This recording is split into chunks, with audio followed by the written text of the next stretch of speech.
Ladies and gentlemen, let me ask you a question before I begin. What makes a nation powerful?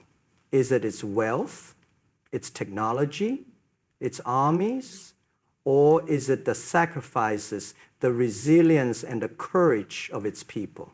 Because if power were just about money or weapons, then history would look very different. Real power, the kind that changes the course of wars and shapes the destiny of nations, often comes from those who stand on the front lines when others prefer to stand behind.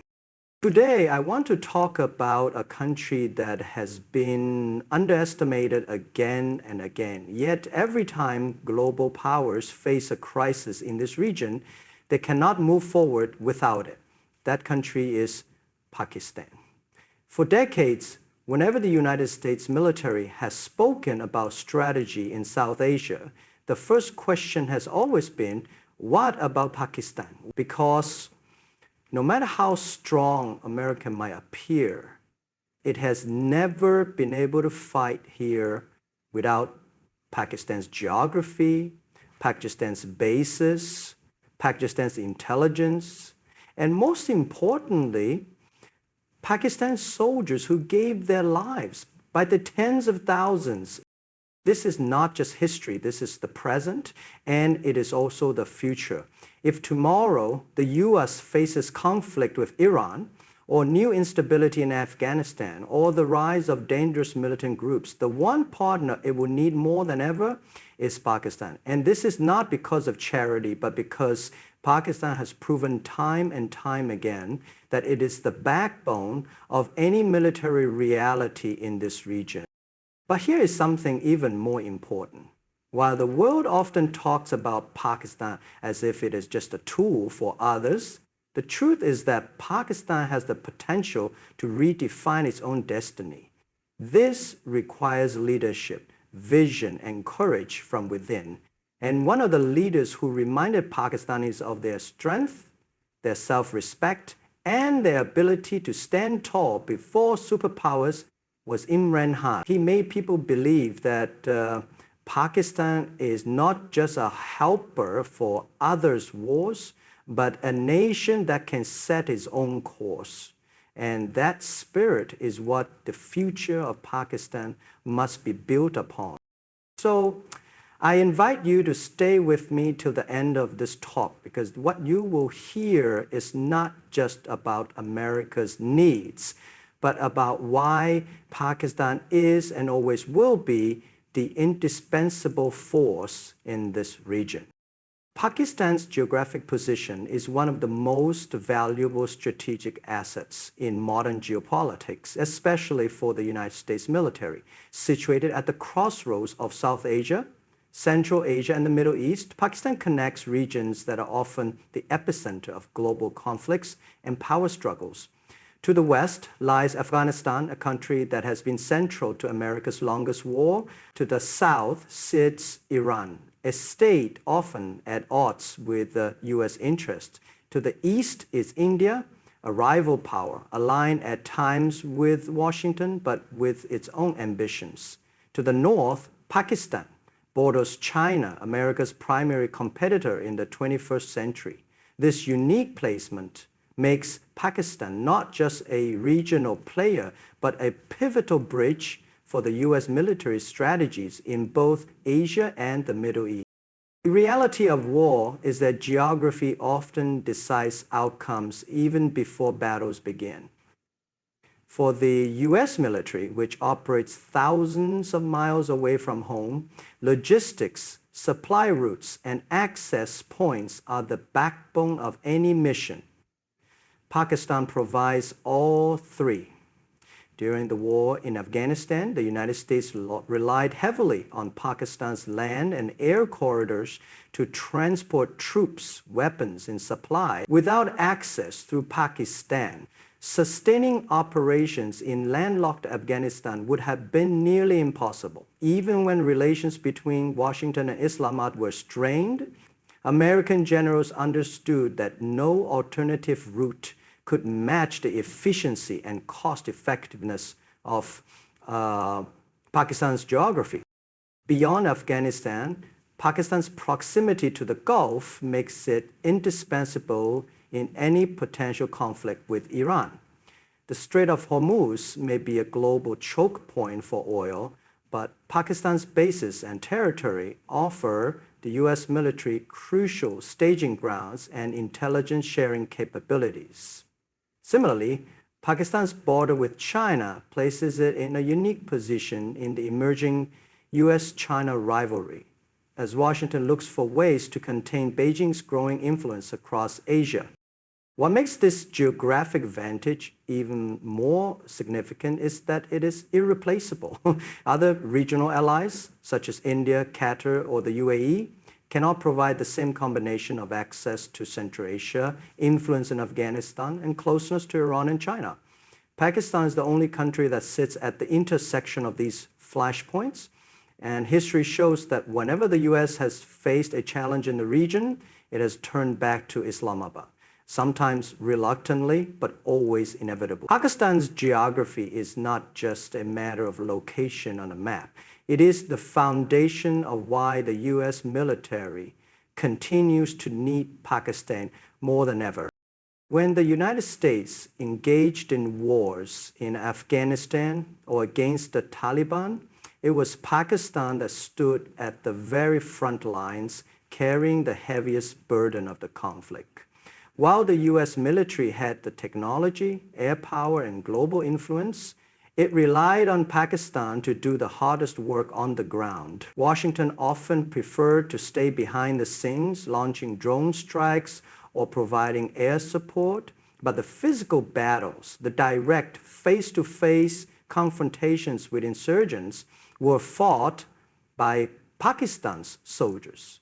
This arrangement allowed the US military to minimize its own losses, while Pakistan absorbed the real cost in blood and sacrifice.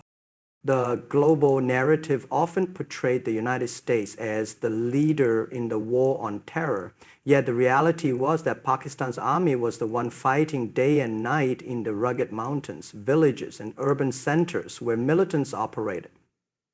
Pakistan became the shield that absorbed attacks meant for the US. Thousands of Pakistani soldiers and officers were martyred while clearing areas that had become safe havens for extremists. In these battles, the US military played the role of a distant commander, directing the war but not paying the same price in human lives.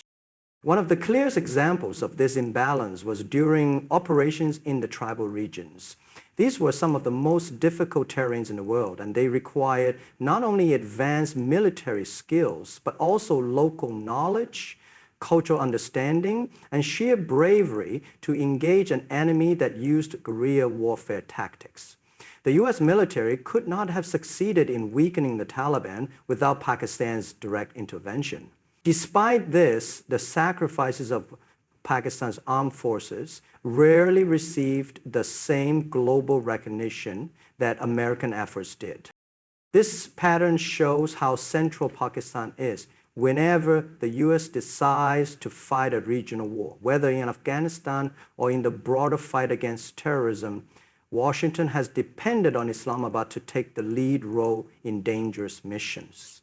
The irony is that while Pakistan has paid with tens of thousands of lives and destabilization at home, the US has benefited by projecting power without enduring the same losses. It highlights a clear truth. The United States may possess unmatched military strength, but without Pakistan willing to fight on the front lines, its wars in the region would have been far longer, costlier, and perhaps even unwinnable. The sacrifices that Pakistan has made in wars connected to US operations are staggering, and they reveal the depth of the country's commitment despite the heavy price it has paid. More than 70,000 Pakistanis, including soldiers, law enforcement personnel, and civilians, lost their lives as a direct consequence of the war on terror. This number is not just a statistic. It represents families torn apart, communities destabilized, and generations scarred by conflict. Why the United States often portrays itself as the primary victim of global terrorism, it was Pakistan that absorbed the most devastating consequences of America's wars. From the early 2000s onward, when the US launched its mission in Afghanistan, militants began targeting Pakistan in retaliation for its cooperation. Suicide bombings, attacks on schools, and assaults on military bases became a grim reality for ordinary Pakistanis. The armed forces tasked with defending the nation and supporting US-led objectives paid an especially high cost. Entire units of soldiers were lost in ambushes and counterinsurgency operations in remote tribal areas where the fight was grueling and unforgiving. Every life lost was a reminder that Pakistan was sacrificing more than any other ally of the United States. What makes the sacrifice even more significant is the imbalance between recognition and contribution. The US military and political leadership often highlighted their own casualties, which were comparatively far fewer, while Pakistan's sacrifices were rarely acknowledged on the same scale. Yet without Pakistan's losses, America's mission in Afghanistan would have collapsed under the weight of insurgent resurgence.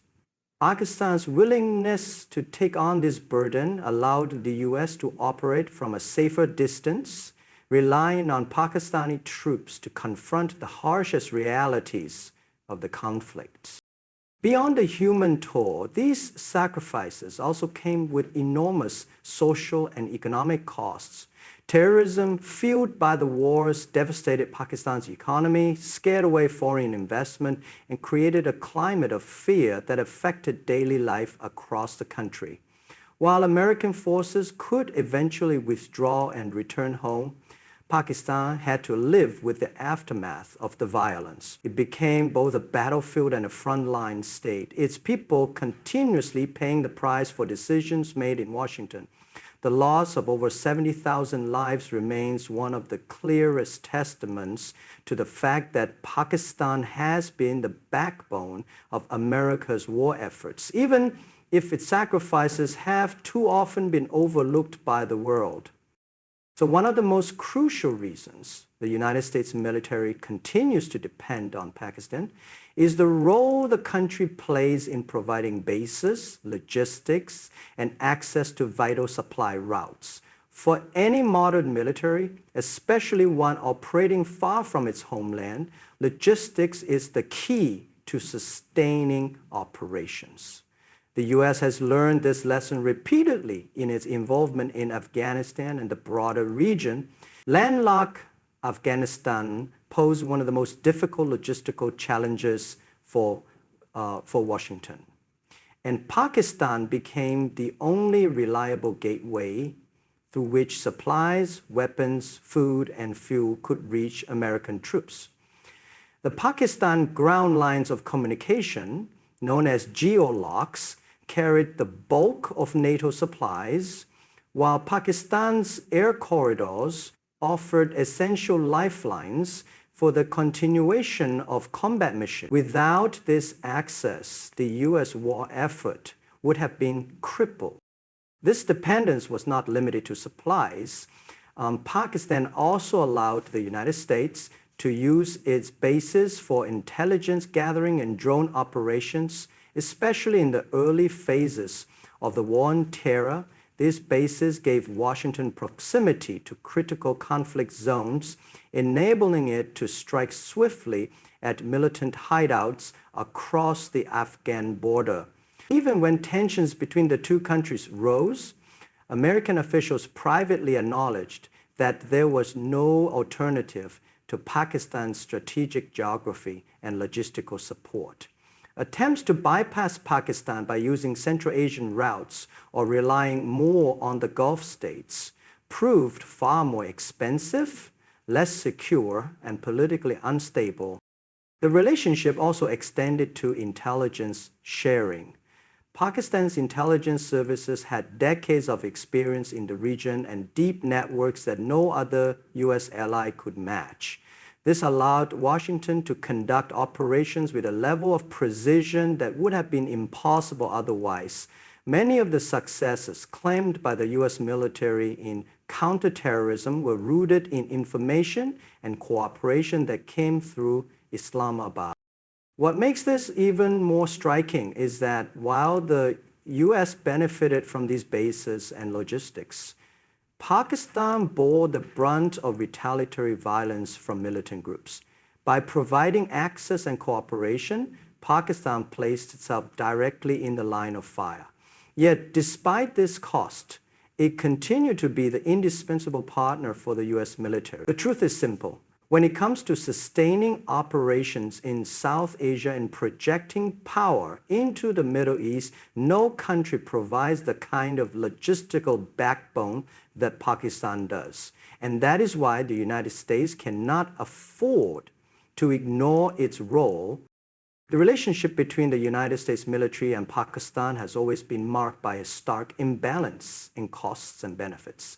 While Washington has consistently taken advantage of Pakistan's army to fight its wars, it is Pakistan that has paid the highest price. The U.S. benefits from Pakistan's geography, its military manpower, and its intelligence network, yet the heavy toll of these conflicts is borne by Pakistan alone. American generals can launch strategies from a safe distance, but Pakistani soldiers and civilians are the ones who fall victim to the consequences on the ground. This cost of dependence is what makes Pakistan's role so unique, because no other ally has sacrificed so much while gaining so little in return. During the long war in Afghanistan, Pakistan not only lost tens of thousands of lives, but also saw its economy suffer losses worth hundreds of billions of dollars. Terrorist attacks became an everyday reality, damaging infrastructure, businesses, and public confidence. While the U.S. military operated with advanced technology and global resources, Pakistan struggled to stabilize its society, which was being torn apart by the spillover of violence. In effect, Pakistan became the battleground for America's strategic ambitions, carrying the weight of decisions made thousands of miles away in Washington. The most painful part of this arrangement was the lack of recognition. American policymakers often accused Pakistan of not doing enough, despite the fact that Pakistan's contribution far exceeded that of most U.S. allies. The narrative in Washington rarely highlighted the bravery of Pakistani soldiers who gave their lives fighting militants that were in reality enemies of both Pakistan and the United States. Instead, the world saw Pakistan through a lens of suspicion, while its sacrifices remain underappreciated. This imbalance shows the true cost of dependence. Pakistan's cooperation allowed the United States to project military power across the region at a relatively low cost in American lives. But for Pakistan, the cost was overwhelming. Loss of security, lives, economic stability, and long-term internal peace. Yet, despite this painful history, Washington knows that without Pakistan, its military strategy in South Asia is incomplete. Pakistan continues to carry the heavier share of the burden, proving again and again that America's dependence may benefit its military goals, but it leaves Pakistan with scars that take generations to heal.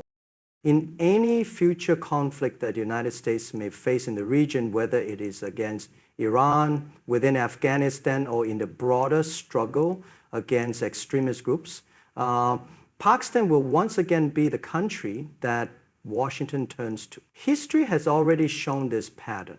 When the war in Afghanistan began, the U.S. relied heavily on Pakistan's bases, supply routes, and intelligence network. When tensions with Iran escalated, American strategists quietly acknowledged that no regional plan could succeed without Pakistan's cooperation. The simple truth is that geography and experience have made Pakistan the only viable partner that can provide both frontline support and regional stability when conflicts break out. In the case of Iran, the U.S. knows that any military confrontation would create enormous challenges across the Middle East. To manage such a war, access points near the Iranian border would be critical, and Pakistan is uniquely positioned to provide that. While Gulf states like Saudi Arabia or the UAE may offer financial and logistical support, only Pakistan can give direct land access and a strong military partner with proven battlefield experience. Its armed forces have decades of counterinsurgency expertise, something the US would desperately need if a conflict with Iran spilled into a larger regional struggle. Similarly, in Afghanistan, even after the American withdrawal, Washington has not abandoned its security concerns. Extremist groups remain active, and US officials quietly recognize that they cannot monitor or contain these threats without Pakistan's help. No drones, satellites, or advanced technologies can replace the human intelligence and regional networks that Pakistan's military and intelligence agencies possess. If violence in Afghanistan were to rise again, the US would have no option but to lean on Pakistan for both access and operational support. The same is true for the broader fight against terrorism. Extremist groups that pose threats to US interests often operate in areas where Pakistan has the most influence. Whether Washington admits it publicly or not, American security in the region is tied directly to Islamabad's cooperation. The reality is clear. Future wars in this part of the world cannot be fought without Pakistan playing a central role. Even if the US wishes to reduce dependence, when the moment of crisis comes, it will be Palestine's army, its territory, and its intelligence that once again become the backbone of America's strategy. Ladies and gentlemen, when we step back and look at the bigger picture, one undeniable truth becomes clear. The United States military may have unmatched global power, but its strength in South Asia and the Middle East has always rested on Pakistan. From geography that opens the door to every regional conflict, to the frontline sacrifices made in battles against the Taliban, from the provision of bases and supply routes, to the human cost of over 70,000 lives lost, Pakistan has carried a burden that no other ally has shouldered. The US has often taken advantage of Pakistan's role, yet it remains dependent on this partnership because no mission in Afghanistan, no strategy around Iran, and no counterterrorism effort in the region can succeed without Pakistan's cooperation. The lesson for the world is simple. Pakistan is not just a partner. It is the pivot around which America's military ambitions in this region revolve. And as future conflicts emerge, history will likely repeat itself, with Pakistan once again standing at the front lines while others stand behind. The sacrifices of its people and soldiers are the strongest evidence of why the US military needs Pakistan now more than ever. Thank you for listening with such attention and open minds. May we learn from these sacrifices. May we recognize the truth behind alliances, and may the future be one where respect and fairness replace exploitation. Good luck to all of you, and thank you.